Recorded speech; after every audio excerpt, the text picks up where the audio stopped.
Action, let's go. 저 건물을 찾으러. Perkenalkan, nama saya Arnold Yuzendrato dengan NIM 223111568. Saya dari kelompok 10 akan mempresentasikan tentang piutang. Piutang adalah uang yang harus diterima oleh suatu entitas seperti perusahaan dari pihak lain atas barang atau jasa yang telah diberikan. Namun pembayarannya belum dilakukan. Ini terjadi ketika suatu barang telah dijual atau jasa telah diberikan kepada pelanggan, tetapi pembayarannya belum diterima. Piutang merupakan aset bagi perusahaan karena mereka memiliki klaim atas pembayaran di masa depan dari pihak yang berutang tersebut. Ini merupakan bagian siklus dari keuangan dalam bisnis, di mana perusahaan mengharapkan pembayaran untuk barang atau layanan yang telah mereka berikan kepada pelanggan atau pihak lainnya. Selanjutnya saya akan menjelaskan ciri-ciri piutang. Ya, piutang memiliki beberapa ciri khas, diantaranya yang pertama ada hak klaim. Saya akan menjelaskan hak klaim. Piutang mewakili hak klaim dari pihak yang memberikan barang atau jasa kepada pihak lain untuk pembayaran yang belum diterima. Yang kedua, terkait transaksi penjualan atau pemberian jasa. Piutang terjadi sebagai hasil dari transaksi penjualan barang atau pemberian jasa kepada orang lain atau pelanggan. Yang ketiga, tidak langsung dibayar. Piutang terjadi ketika barang atau jasa telah disediakan tetapi pembayarannya belum diterima dalam waktu yang telah ditentukan. Yang keempat, tersedia untuk ditagih. Meskipun pembayaran belum diterima, piutang diharapkan dapat ditagih dan diperoleh dalam periode waktu tertentu. Yang kelima, dan terdaftar dalam neraca. Piutang tercatat sebagai aset dalam neraca perusahaan karena nilainya mewakili potensi pendapatan masa depan. Yang keenam, miliki batas waktu pembayaran. Umumnya piutang memiliki batas waktu tertentu di mana pihak yang berutang diharapkan untuk membayarnya. Yang ketujuh, memiliki resiko tidak dibayar penuh. Ada resiko bahwa piutang tidak akan dibayar penuh atau bahkan menjadi piutang macet yang tidak bisa ditagih. Yang kedelapan, dipengaruhi oleh kebijakan perusahaan. Kebijakan perusahaan dapat mempengaruhi jenis syarat dan cara pengamanan piutang.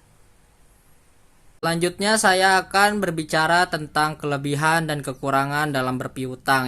Ya, kelebihan yang pertama dalam piutang adalah meningkatkan penjualan. Meningkatkan penjualan atau memperbolehkan perusahaan untuk menjual produk atau jasa kepada pelanggan yang mungkin tidak mampu membayar segera, yang dapat meningkatkan pendapatan penjualan.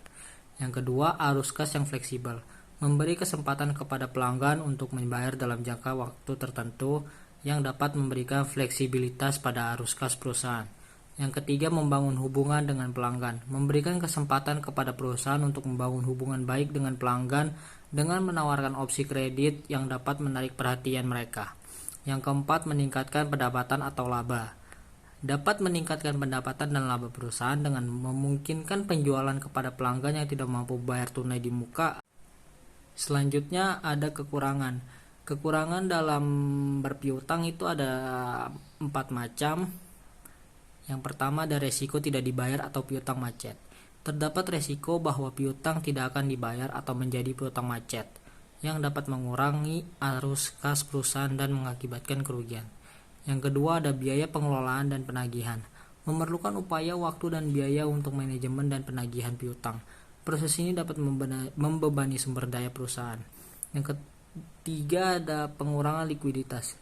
Piutang dapat mengurangi likuiditas perusahaan karena yang diharapkan belum diterima dalam waktu yang dekat, sehingga mempengaruhi kemampuan untuk membayar utang atau memenuhi kewajiban keuangan lainnya. Potensi kerugian akibat piutang macet. Yang keempat, jika piutang tidak dapat ditagih atau tidak dibayar sepenuhnya, perusahaan dapat mengalami kerugian finansial yang cukup signifikan. Selanjutnya adalah contoh kasus dari piutang usaha. PT ABC adalah sebuah perusahaan manufaktur yang menjual produknya secara kredit kepada para distributor. Pada tanggal 1 Juli 2023, PT ABC memberikan pinjaman kepada PT DEF sebesar 100 juta dengan jangka waktu pembayaran 30 hari. Namun pada tanggal 31 Juli 2023, PT DEF tidak melakukan pembayaran tagihan tersebut. Lalu PT ABC telah melakukan pengumpulan kepada PT DEF, namun PT DEF tidak dapat memberikan tanggapan. PT ABC khawatir karena tagihan tersebut akan menjadi tagihan yang macet. Ya, selanjutnya ada solusi dari contoh kasus sebelumnya.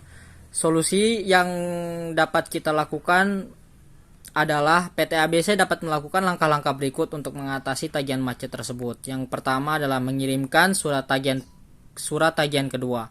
Pada tanggal 7 Agustus 2023, PT ABC dapat mengirimkan surat tagihan kepada PT DEF. Surat tagihan tersebut harus memuat informasi yang jelas tentang tagihan, jumlah tagihan, tanggal jatuh tempo, dan denda keterlambatan pembayaran. Yang kedua, menelpon atau berkunjung langsung ke PT DEF. Jika PT DEF tidak ada menanggapi surat tagihan kedua, PT ABC dapat menghubungi atau berkunjung langsung ke PT DEF untuk melakukan pengumpulan secara pribadi. Yang ketiga adalah melakukan upaya hukum.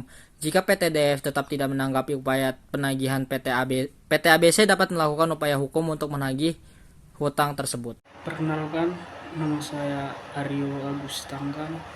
Saya dari kelompok 10. Saya akan menjelaskan tentang persediaan yang optimal. Persediaan yang optimal itu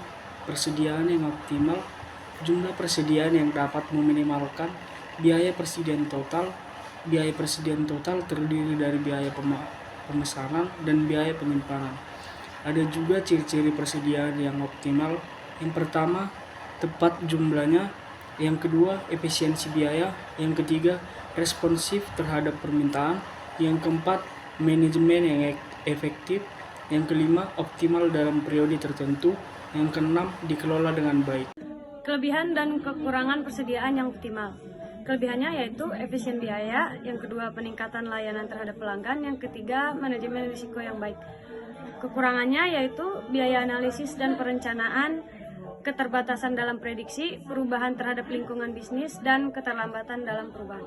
Contoh kasusnya yaitu PT Sumberjaya Pramudita adalah sebuah perusahaan manufaktur yang memproduksi berbagai macam produk plastik. Salah satu produk yang diproduksi oleh perusahaan ini adalah botol plastik. Perusahaan ini menggunakan metode economic order quantity untuk menentukan kualitas pemesanan botol plastik yang optimal.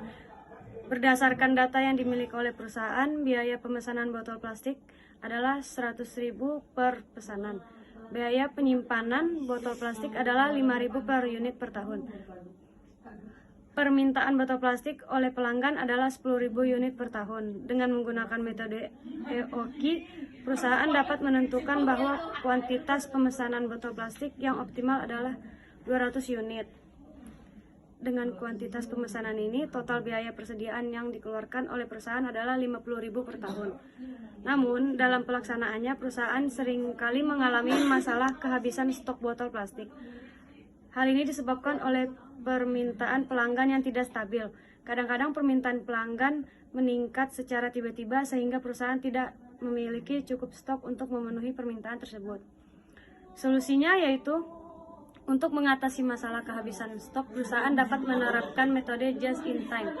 Metode JIT adalah metode persediaan yang bertujuan untuk meminimalkan persediaan dengan cara memproduksi atau memesan barang tepat pada waktu yang dibutuhkan. Dengan menerapkan metode JIT, perusahaan dapat mengurangi jumlah persediaan yang dimiliki. Hal ini dapat mengurangi biaya penyimpanan dan risiko kehabisan stok.